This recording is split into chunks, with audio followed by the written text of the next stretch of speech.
Om Namo Bhagavate Vasudevaya. Om Namo Bhagavate Vasudevaya. Om Namo Bhagavate Vasudevaya.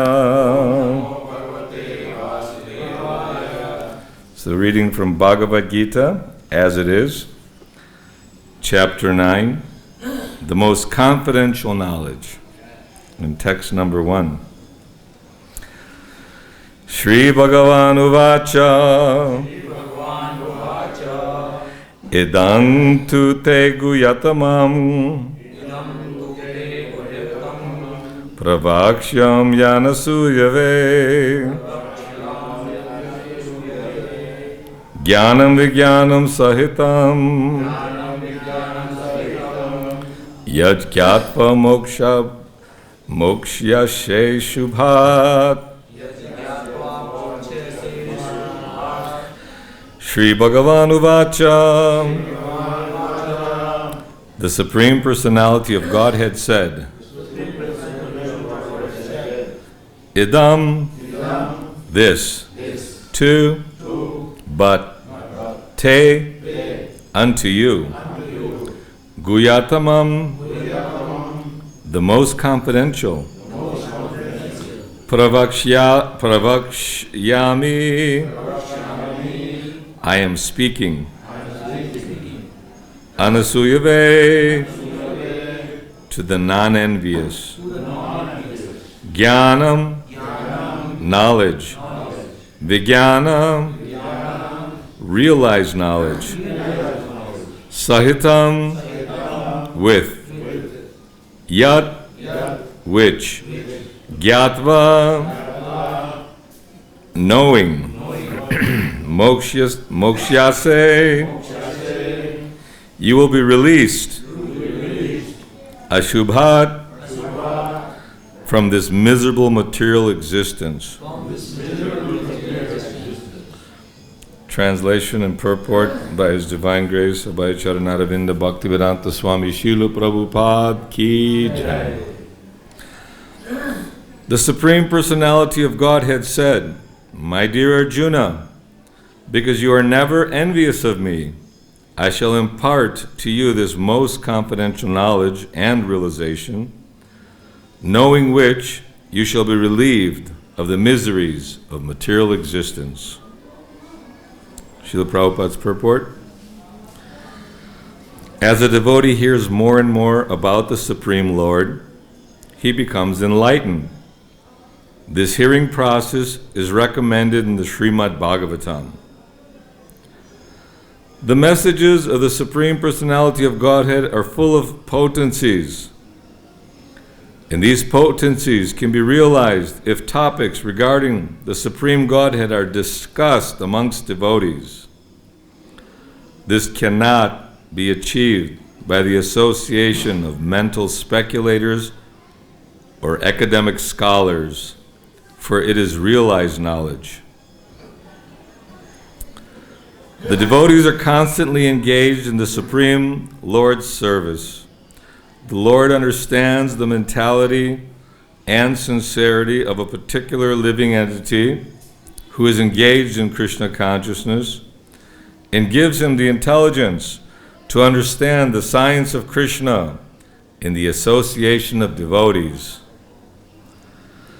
Discussion of Krishna is very potent, and if a fortunate person has such association and tries to assimilate the knowledge, then he will surely make advancement towards spiritual realization.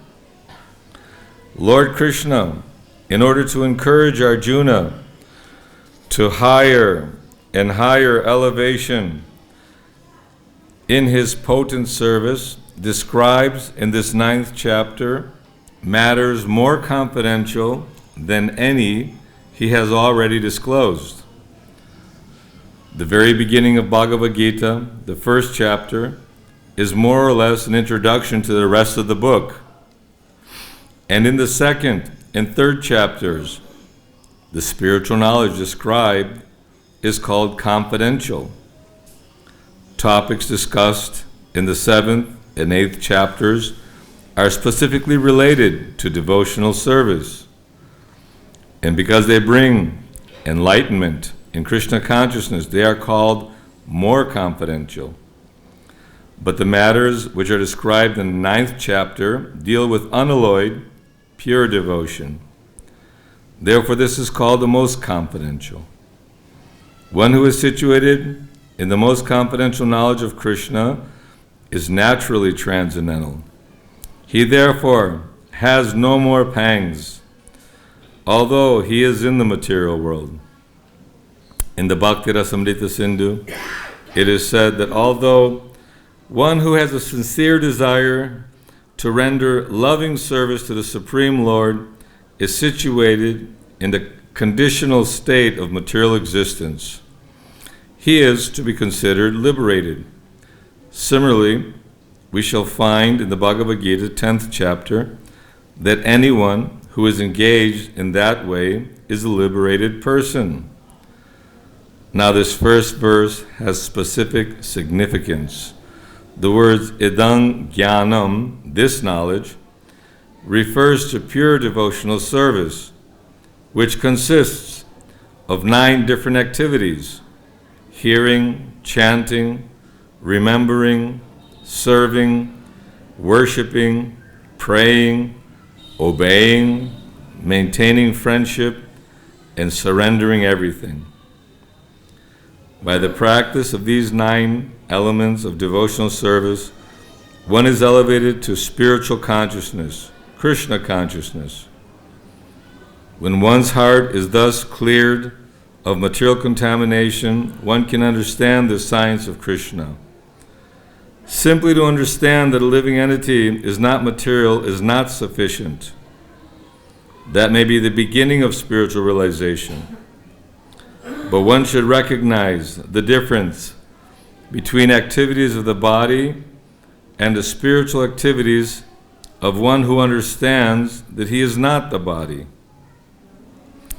In the 7th chapter, we have already discussed the opulent potency of the Supreme Personality of Godhead, his different energies, the inferior and superior natures, and all this material manifestation. Now in the 9th chapter, the glories of the Lord will be delineated. The Sanskrit word anasuyave in this verse is also very significant. Generally, the commentators, even if they are highly scholarly, are all envious of Krishna, the Supreme Personality of Godhead. Even the most erudite scholars write on Bhagavad-Gita very inaccurately. Because they are envious of Krishna, their commentaries are useless. The commentaries given by devotees of the Lord are bona fide. No one can explain Bhagavad-Gita or give perfect knowledge of Krishna if he is envious. One who criticizes the character of Krishna without knowing him is a fool. So such commentaries should be very carefully avoided. For one who understands that Krishna is the Supreme Personality of Godhead, the pure and transcendental personality, these chapters will be very beneficial. Om Jnanatimirandasya Gyananjana Shalakaya Chakshurun Militam Jena Tasmai Shri Gurave Namaha Shri Chaitanya Manobhishtam Sthapitam Jena Bhutale Swayam Rupa Kadamayam Dadati Swapadantikam Hare Krishna, Krishna Krishna, Hare Hare, Hare Rama, Rama Rama, Hare Hare. Supreme Personality of Godhead said, "My dear Arjuna, because you are never envious of me, I shall impart to you this most confidential knowledge and realization, knowing which you shall be relieved of the miseries of material existence." So Supreme Lord is speaking to his friend Arjuna, who is not envious of him. And Krishna says, Raja Vidya Raja Goyam Pavitram Idamutanam Prakrishavam Gunam Dharmyam Shushukam Kartamavyam.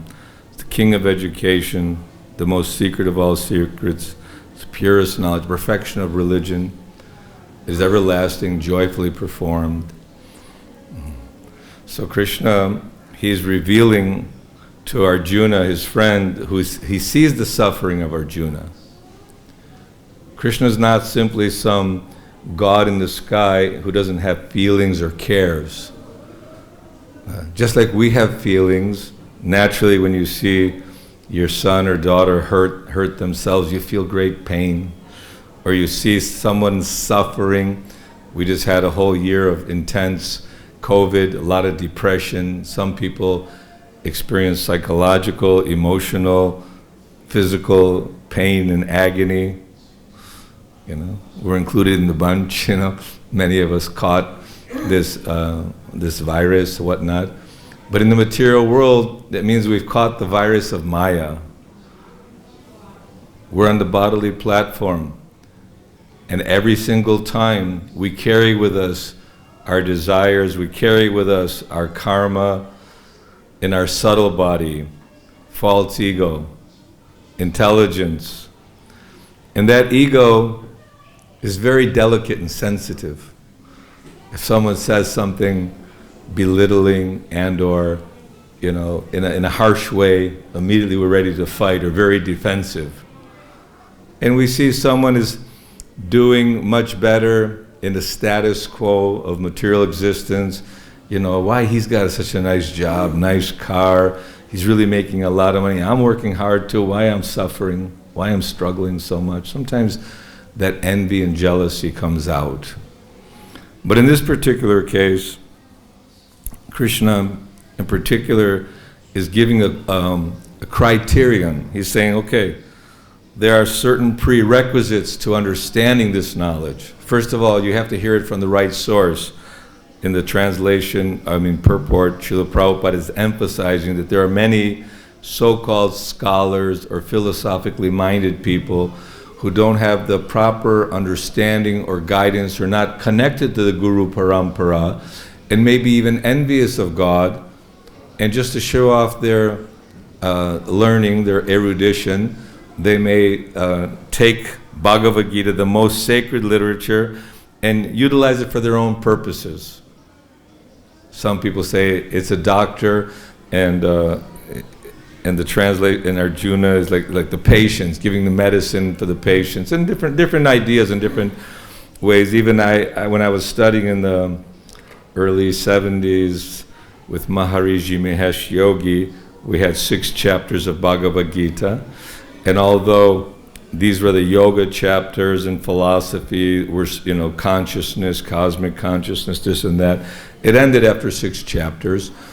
But then when I read Srila Prabhupada's Bhagavad-Gita as it is, it had so much more depth and so much more meaning to it that this body is simply a temporary covering. Najayate, mriyate, vakadaching, nayam bhutva, bhavita vanabuya, ajonitya shashvito, yang purano, nahanyate, hanyamani sharire. For the soul is never birth or death, nor having once been does he ever cease to be. He is eternal, ever-existing, undying, primeval. He's not slain when the body is slain. So this is the problem in the material world. No one likes to get old and die. Who wants to, some people say, oh, he lived 80 years, he had a full life, he died peacefully in bed. It's not like that. There's great suffering, great agony in this material world, especially life and death, birth, being packed up in the belly, can't move. I know one funny story. We were doing the Kedarnath, so we were doing all the way up to Kedarnath. So on the way back, my wife she had pulled her leg muscle because it was pretty steep and it's a long walk and it's a little bit austere. If you're not in top shape, it's tough. It's tough. So for whatever reason, she thought maybe I'll go in the basket, because the people carry you in the basket. So they tie you up, and you're on your back, and then they're going down a steep hill, and there's all kinds of horses and donkeys and things are happening, and you're helpless, pretty much. You're bound up and you can't move. So it's like, it's great suffering involved, and just for a short time. So for 9 months, we're packed in the womb, and then what to speak of coming out of a very tight little opening. So that, and we think, oh, just a baby, it's a piece of meat. No, but there's consciousness there. There is consciousness. It says some who are advanced, while in the womb of the mother, they're praying to the Lord, my Lord, please, you get me out of this difficult situation. I promise you that I'll be fully dedicated, devoted to you. You know, sometimes during very difficult times, in particular, during wartime and or when you're in great danger and great fear, if only I get free of this disease or out of this difficult situation, then I definitely will be, you know, good. I'll do the right thing. But Maya is very difficult. What is that verse? Daivi hesha gunamayi mama maya duratyaya mamevaye prapajate mayame tang tarantite. I remember as a bhakta, I was going to go home to visit the family. So the temple president said, you learned this verse. Daivi hesha gunamayi mama maya duratyaya mamevaye prapajate mayame tang tarantite. This material nature is difficult to overcome. Divine nature, this is Mahamaya. Krishna's potency is covering, because we wanted to enjoy separately from Krishna.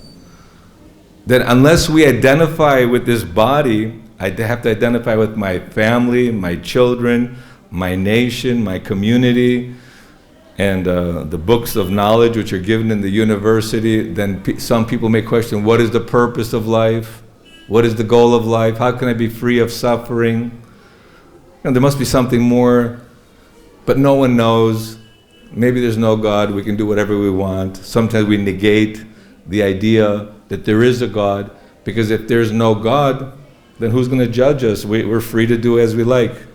Prabhupada tells of a Bengali proverb that the vulture is condemning the cow to die, and just because of his condemning, so that, you know, they can have the but not because the vulture is simply hoping or condemning that the cow will die. So it's not that only because we think that, oh, there is no God, or there is no Yamaraj or hellish condition. This life is by chance, and we're here in this world to enjoy. You only live once. Live with all, you know, beg, borrow, or steal. Get yourself some ghee and enjoy life. But the enjoyment in this world is flickering and temporary, and ultimately it leads to misery. Because although one may experience a little glimmer of happiness in my family, you know, it's great joy. I have 2 sons, I have 2 grandsons, very proud, you know. My son is in charge of the SWAT department, he's a sergeant of police. I got 2 grandsons, they're very good, you know, very, very beautiful, healthy. So we have a certain pride and a certain gratification, and we think that this is the extent of our happiness. But this happiness is only a flicker, because the youth, the vibrant energy of youth, you know, when you see a beautiful young boy, 19, 20, like Krishna, he doesn't get any older than 20 years old. He was 120 years old, or on the battlefield over 100 years old, and had, you know, many great grandchildren, but still he looked like an ever-fresh youth. And that youthful beauty, that radiance, is a very attractive, because Krishna is the most beautiful. So naturally, everyone's attracted to Krishna. Krishna is the most wealthy. We're all attracted to wealthy people. Oh, Rockefeller, Ford. Actually, Ambarish Alpha Ford, he's my friend. We work together in Florida. So, you know, you think, oh, I know this man. He's very wealthy, very powerful. So people are impressed. They think, you know, oh, I went to see the chief minister. No, not they're being, but they're famous. Someone who's famous, someone who's beautiful, who's rich, who's renounced, great yogis. Oh, he's so renounced. He's also praised. So everyone's looking where to put their faith, where to settle their mind and take guidance. You know, we need teachers. Everyone has a guru. They have a Wall Street guru, you know, financial gurus. They have different, they call them gurus because these gurus are proficient in that field, and they can help you to achieve whatever particular goal you're looking for. But people don't know what is the goal of life, isn't it? That the goal of life is Vishnu. Tad Vishnu paramang padang sada pashyanti suryo daviva chakshratam tad praso panyavo jagrevangsa sang. This is Krishna. He's the Supreme Personality, like Arjuna said, parang brahma parang dhamma pavitrang paramang bhavan purusham shashvatam divyamadi dev majam vibhum. You are the Supreme Person, the pure person. Everything is coming from you. So if we want to achieve real happiness and eternal life, we should worship Krishna, the Supreme Personality of Godhead. And Krishna comes again and again and again. He just came as Chaitanya, Lord Chaitanya. Lord Balaram, who's also Krishna, came as Lord Nityananda. So Chaitanya, Nityananda, Advaita, Gadadhar, Shivas, all his associates. When the king comes, he doesn't come alone. We saw the chief minister did a program at Jamuna yesterday. There was 2,000 policemen there from all over UP. And you know, they clear the roads and they block everybody, and you know, the band is playing and the security is there, and the whole the festive mode. So Krishna, he appears in such a wonderful way.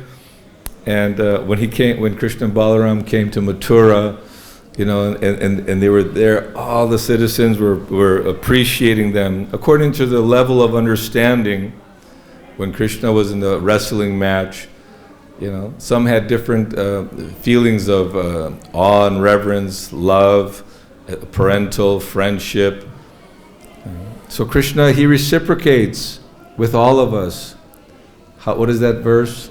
The Krishna's in the heart. Sarvasya chahang hridisana vishto matak smritir jnanam apohanam cha. That he, Vedanta krit veda vedeva chaham. Krishna's the source of the Vedic literature. Veda means knowledge, and Krishna is very closely observing what is our thoughts, what is our idea, what is your idea, what do you want, and Krishna's facilitating accordingly. If we want to stay in the material world, Krishna allows yoga or Mahamaya to keep us under that covering, and we'll keep running and running like that little hamster on the wheel, you know, just goes on, and it goes, the samsara takes place, this birth, old age, disease and death, birth, old age, disease and death, once, 100,000, millions of times, higher planets, lower planets, powerful king, beggar in the street, lowly animal, God in heaven. All these things are available. Krishna gives us a full variety.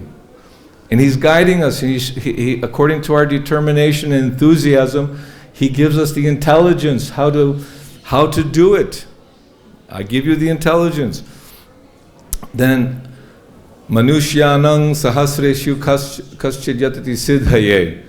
That out of many, many millions of living entities, one may endeavor for self-realization, or try to understand something about the purpose of life, the purpose of the universe, the purpose of my existence. What is it all about? And of all those, so few, hardly one understands what is the truth. But here the Supreme Person, very merciful to his friend Arjuna, who's a pure devotee, but he's playing the role of a conditioned soul, because otherwise how would we understand that we need to inquire about the truth? Tad vidi pranipatena pariprashnena sevaya. That in order to learn the truth, we have to inquire from the Guru, submissively. But there'll be many tests. You know, I'm thinking, well, things are going good. You know, we have beautiful Krishna Balaram temple, developing, things are growing, and nice preaching, prashad distribution is going on, school programs, youth programs, beautiful deity worship, nice kirtan. But then the executive board says, what about this? And what about that? What about this? And you start thinking, oh no, actually, whatever we think that we're very successful or very competent in doing well, somehow or other, Krishna always tests us to see if we're actually humble, if we're not envious, if we're willing to accept the fact that there'll be many challenges in life. It appears that somebody is very successful and very happy. They're showing one movie that they went to the moon, supposedly. And then the wife is there, and a nice young boy, and a car hits him, and he dies, he becomes brain dead and dies. So you think, oh, how is that possible? Somebody achieved such a high status and glorified, got a beautiful family. Within one stroke, we may say it's bad luck or karma na daivana trena, that's bad karma. But why do bad things happen to good people? We evaluate who's a good person. But nobody in this material world is really a good person, because in the prison house you may have some people who are more well-behaved than others. So this is a prison house. This is Durga's prison house, because we cannot get out. We're going to die, every one of us, and then we'll be forced to take birth again if we don't have a clean heart. We need to, this bhakti process is a process of cleaning the heart. What's mentioned here, what are the 9 processes of devotional service? Shravanam, Kirtanam, Vishnu Smaranam, Vandanam, Dasyam, Sakyam, Atma Nivedanam. So hearing, chanting, remembering, offering prayer, obeying, serving the lotus feet, giving our full life for the purpose. And but there's great happiness in that. Joyfully performed means that Krishna consciousness is our rightful consciousness. We're not introducing something new, but the material world is a foreign existence for the soul, like a fish out of water. It'll never be happy. You could sprinkle a little water on it and it can bounce around for a little while, but ultimately, unless you put it back into the ocean, into the sea, that fish will not be happy. So we are like fish out of water. We're temporarily bouncing around and floating in this material existence. And by the mercy of Krishna and Guru, by the blessings of the spiritual master is one who represents Krishna, who repeats the words of Krishna, who inspires and guides one to come back home to Krishna.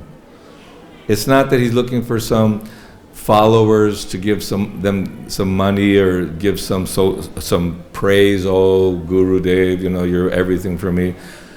The spiritual master is a sold-out servant to God, and he tells people, you surrender to Krishna, not you surrender to me, you surrender to Krishna. Because everyone has to surrender to someone is serving. You're serving your boss every day. You're serving your wife. You're serving your husband. You're serving your children. You're serving community, the nation. In one way, you're serving the dog. You got to take for a walk. You got to stop. You got to do his business. You got to clean it up. We're all servants in one capacity or another. So instead of serving temporary, illusory people, we should serve Krishna. And how do we serve Krishna? By hearing about Krishna. Now, all of you are fortunate. For some reason or other, Krishna gave you the intelligence that, let me go hear Bhagavad-Gita. What's the loss? No loss. Bhagavad-Gita is Krishna speaking. We can hear Krishna speaking. The most confidential knowledge. This is the most confidential knowledge. Not ordinary knowledge. This is very confidential because it's a mystery. People have been mesmerized by the so-called philosophers and poets and scientists. There's volumes of books and huge libraries of old scrolls and But what is the meaning or purpose behind all this if it's not glorifying the Supreme Lord?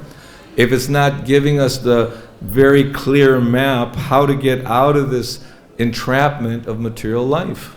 What's the purpose of all these things? It's just some mundane entertainment, and mostly centered around boy meets girl, girl meets boy, and the drama that exists with all that, isn't it? Every species of life, male and female, because that whole principle of sense gratification is centered strictly around that. So that enjoyment is a perverted enjoyment. That anticipation of meeting your lover and the loving exchanges is just a glimmer of the love that we have for Krishna in some capacity. We are serving and loving Krishna, and not that it's always just awe and reverence or mechanical. In the beginning, this sadhana bhakti, it appears sometimes a little bit rules and regulations. Don't do this, can't do that, you must do this, you must do that. And sometimes it seems overly regimented. But that's because of the severity of our disease. We have a problem.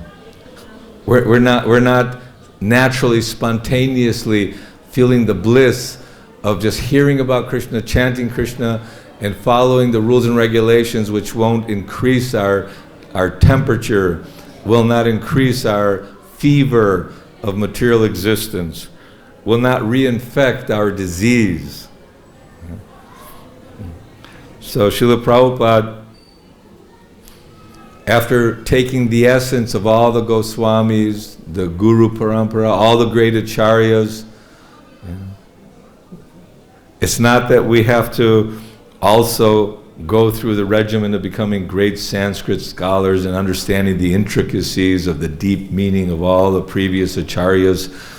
Prabhupada made it because we have a deviant nature. We start thinking, I become a better Sanskrit scholar, maybe, oh, he did that wrong, I understand the meaning of this. Better to be simple, straightforward devotee, very humble and eager for Krishna consciousness.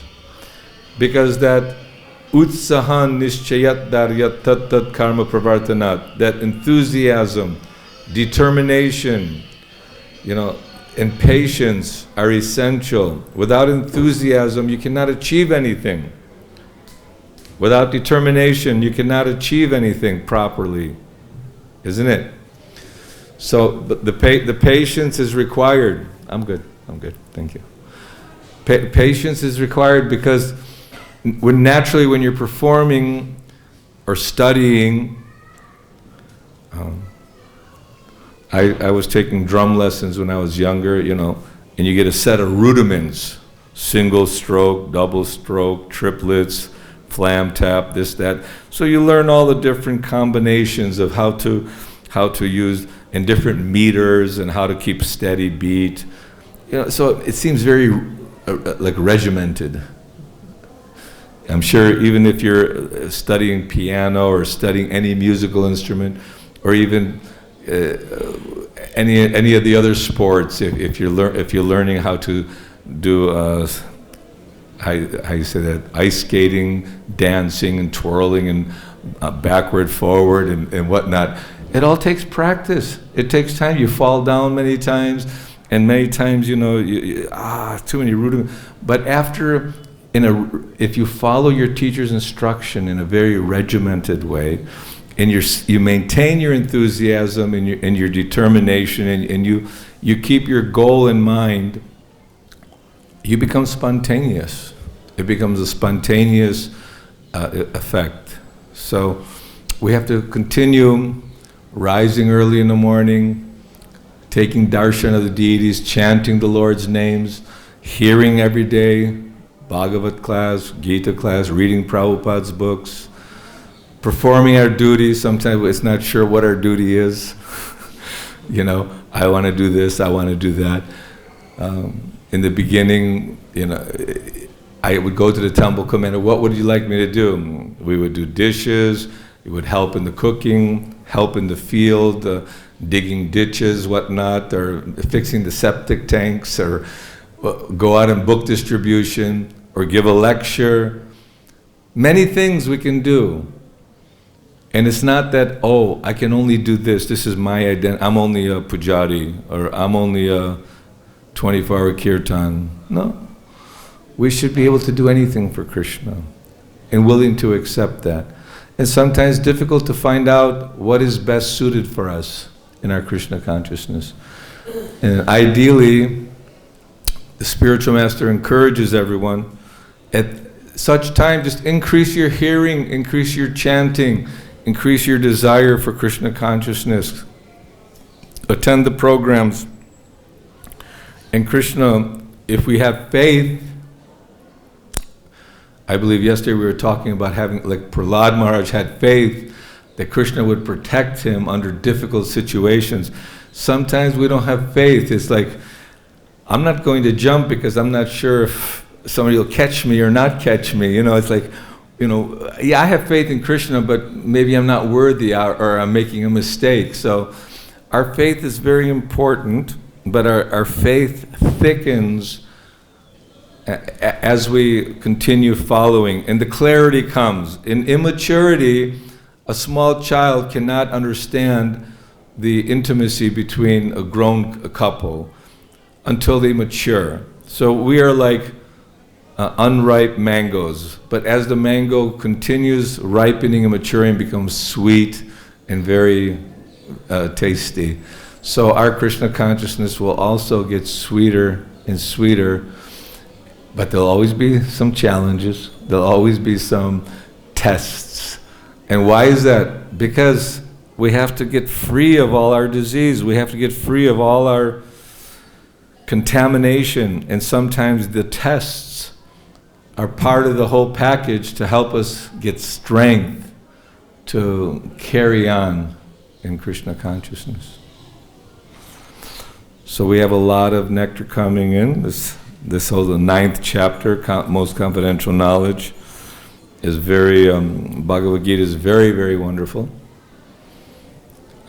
As we read daily, and time passes quickly, 1 month, 2 months, 1 year, 2 years, 20 years, 30 years, 40 years, 46 years now for me. So time is going by for all of us. And we should all just pray that, pick us up, my dear Lord, my dear Srila Prabhupada, pick me up from this ocean of birth and death and place me as one of the atoms at your lotus feet. We pray to Srimati Radharani because she's like representing the Guru Parampara. She's very kind, soft-hearted. Vrindavan Dham is a special place to help awaken Krishna consciousness. Chanting the holy name in the holy land of Vrindavan is potent medicine. Hearing about Krishna in Vrindavan is potent medicine. So keep taking good medicine, keep a good association. You don't want to associate with those who are envious, jealous, and or not really fixed in their determination to advance in Krishna consciousness, because we have little time. We don't have much time. Time is very short.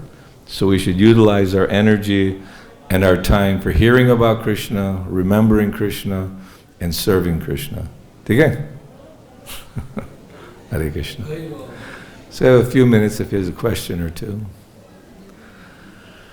Oh, we can always depend on Karabhajana Prabhu. Yes, sir. Sir, regarding the faith, generally we have faith, but we don't have confidence in us. We should have the confidence is not there. So he's saying we have faith. He's saying we have faith, but we don't have the confidence. Our faith is not 100% solid, right? That's what you're saying. Yeah. It will grow. You have enough faith that you're here in Prabhupada's home. You have enough faith so you're chanting the holy name. You have enough faith so you're hearing about Krishna. We may have not realized that. It's not a solidified, resolute determination that's developed, but it will develop. We have a little bit of faith. Shraddha is the beginning. Shraddha, sadhu sangha, bhajana kriya, anartha nivritti syat. So With little faith, you take good association, then all your bad qualities start dissolving. Then you take ruchi, and you start tasting the nectar. So that's the purpose. You want to get fixed. Little faith is important. It's the beginning. It'll solidify. You'll get stronger. Hare Krishna. Anyone else have anything?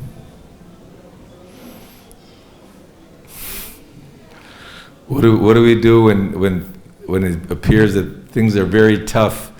Why, Krishna, why is this happening to me? You know, sometimes people, Pandavas must be thinking, why are they making this house of lac and then burning it and trying to kill us, you know? So much, Mahabharata intrigue was there. And even in our present day lives, I know many nice devotees, you want to be engaged in service, but sometimes you get bounced around, okay, do this, okay, now do that, now do this. And it's not, rascal managers, or, my bad luck. But these are all part of the experiences, a test of surrender. We don't know why or how the difficulties are coming. We all have our own difficulties in different levels. One might think, you got a nice position, but then I got to hear, everybody's, I need this, I want that, and then from the powers that be in the high GBC, why is this not happening, why is that not so on a small scale we can be suffering, or on a big scale. So better we're content wherever we are. We're still living, we're living in Vrindavan, and we have this great opportunity to advance in Krishna consciousness. So it's not that any one person is doing, it may appear that way, but even great personalities leave us. Bhakti Maharaj, Ayendra Prabhu, so many wonderful devotees sometimes leave unexpectedly, early. Prabhupada left us, and Srila Bhaktisiddhanta Saraswati, all the great Vaishnavas. Everyone leaves this world, and we don't know Krishna's plan. But the plan for Krishna is to give those who are devotees and want to go back home the guidance how to go back home. And for those who want to stay in the material world, he creates unlimited material worlds with unlimited planets and unlimited different kinds of bodies to try to continue enjoying the illusion of material existence. And it's a lot of there's great suffering, but there's also great happiness available for those who want to stop suffering. So we should take the right path and have confidence that Krishna will help us, especially at the time of death. Yang vapi smaram bhavam tyajatyante kalevaram. Whatever state of being one remembers at the time of death, that state he'll attain without fail. So we need to remember Krishna, but we need to practice remembering Krishna. It doesn't happen mysteriously all of a sudden. We need to keep practicing. Okay, 6 o'clock, I hear the divine bell, Prabhupada's bell.